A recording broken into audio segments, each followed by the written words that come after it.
ఎంత పెద్దది ప్రపంచం, ఏది ఆగదు. కానీ నేనెందుకు ఆగాను? ఆగానా లేదా ఆపావా?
అనగనగా ఒక యువరాజు ఎప్పుడూ ఒంటరితనంతో బాధపడేవాడు.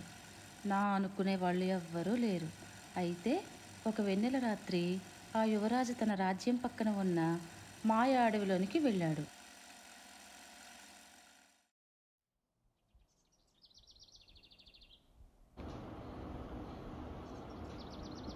మాయ అడవి అంతా వెతికాడు, ఎక్కడా కనిపించలేదు. అయితే తన బాధను చూసిన చంద్రుడు తనని ఒక ప్రశ్న అడిగాడు. యువరాజా,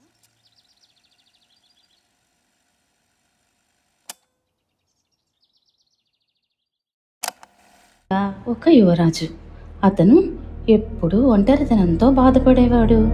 నా అనుకునే వాళ్ళు ఎవ్వరూ లేరు. అయితే ఒక వెన్నెల రాత్రి ఆ యువరాజు తన రాజ్యం పక్కన ఉన్న మాయా అడవిలోనికి వెళ్ళాడు. తనకు ఒక అందమైన అమ్మాయి కనిపించింది. ఆ అమ్మాయితో కలిసి నక్షత్రాలతో ఆడుకునేవాడు, చందమామతో కబుర్లు చెప్పేవాడు. తనతో పూర్తిగా ప్రేమలో పడిపోయాడు. కానీ ఆ అమ్మాయి ఒకరోజు మాయమైపోయింది. తన కోసం మాయా అడవి అంతా వెతికాడు, ఎక్కడా కనిపించలేదు. అయితే తన బాధను చూసిన చంద్రుడు తనని ఒక ప్రశ్న అడిగాడు. యువరాజా, ఇది మాయా అడవి అని తెలిసి అమ్మాయిని ఎలా ప్రేమించావు? ఆ ప్రశ్నకి యువరాజు వద్ద సమాధానం ఉండదు. మీ జీవితంలో నుంచి అమ్మాయి వెళ్ళిపోయింది అని అనుకోకుండా కొద్ది రోజులైనా ఆ అమ్మాయి మీతో ఉందని సంతోషించండి అని చందమామ చెప్పింది. ఆ మాటలు విన్న యువరాజు జీవిత సత్యం తెలుసుకుని సంతోషంగా వెళ్ళిపోయాడు.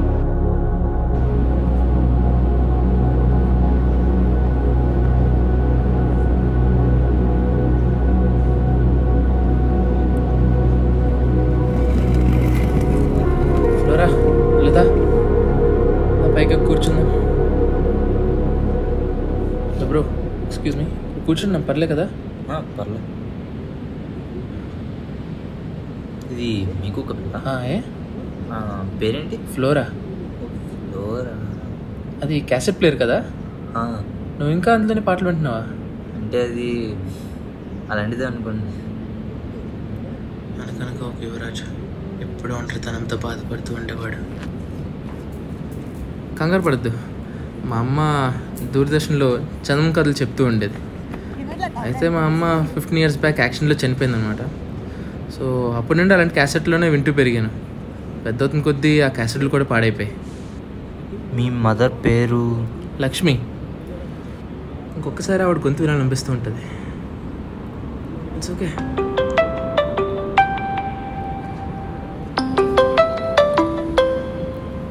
ఒకసారి చూస్తూ ఉంటావా? వస్తాను.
రే, బ్లాక్ షర్ట్ వేసుకుని తలకు బ్యాండేజ్ పెట్టుకుని ఇటు ఒకడు వెళ్ళడం చూసావా?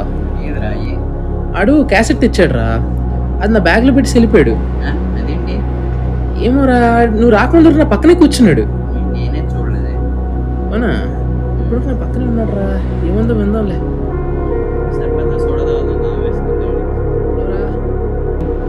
ఈరోజు చందమామ కథ కార్తికేయుని ప్రేమ కథ. ఇట్లు మీ రామలక్ష్మి.